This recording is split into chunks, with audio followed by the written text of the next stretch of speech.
Finland is now part of NATO, and Sweden hopes to join the alliance soon as the alliance reshapes its strategy in response to Russia's campaign. Access to these new territories and their infrastructure opens ways for allies to watch and contain Moscow. This also provides an unprecedented change to treat the whole of Northwest Europe as one bloc. More in our next report. If Sweden joins NATO, it's going to help the military alliance address its vulnerabilities in Northern Europe. This is one of the key reasons why. The country's world-leading submarine fleet, which has some traits that both Russia and the U.S. Navy are lacking. Reuters has been granted rare access to Sweden's subfleet, which experts say could be a game-changer for NATO. And with neighboring Finland having joined in April, we'll take a look at how this expanded alliance may reshape Europe's security map.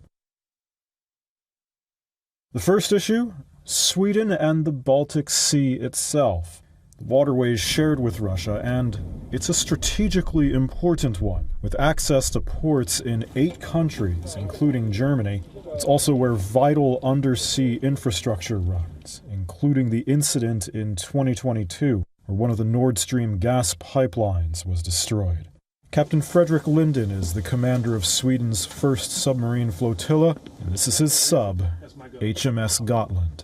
The Baltic Sea is as I said, it's a multi-domain area. It also can be easily described with what we call the 5 Cs: confined, confused, contested, congested, and cluttered. It's a very busy area. A lot of areas where we can hinder the opponent to move about on their own free will. So I would say that with 5 submarines, you can easily constrain the movements of your opponent.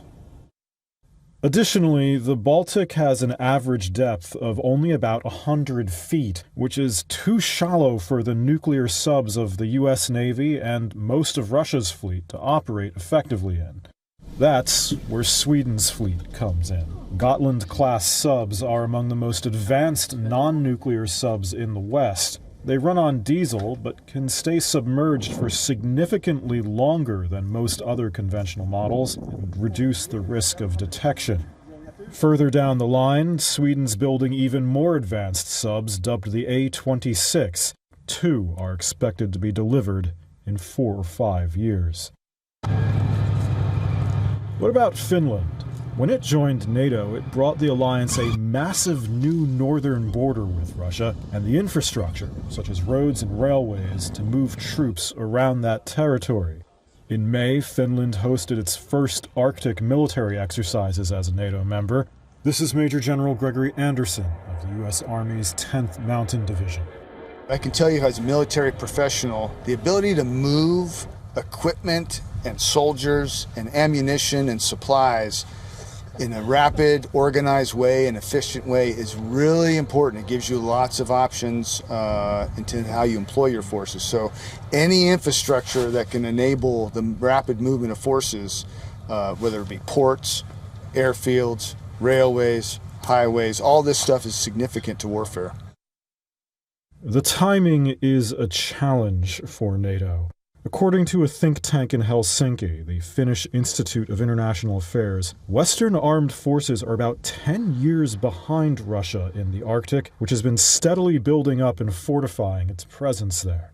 The think tank also says that even taking into account Russia's losses in Ukraine, its northern fleet and bombers are intact.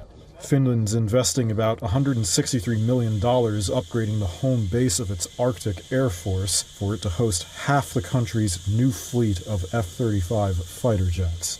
Russia's defense ministry did not respond to a request for comment.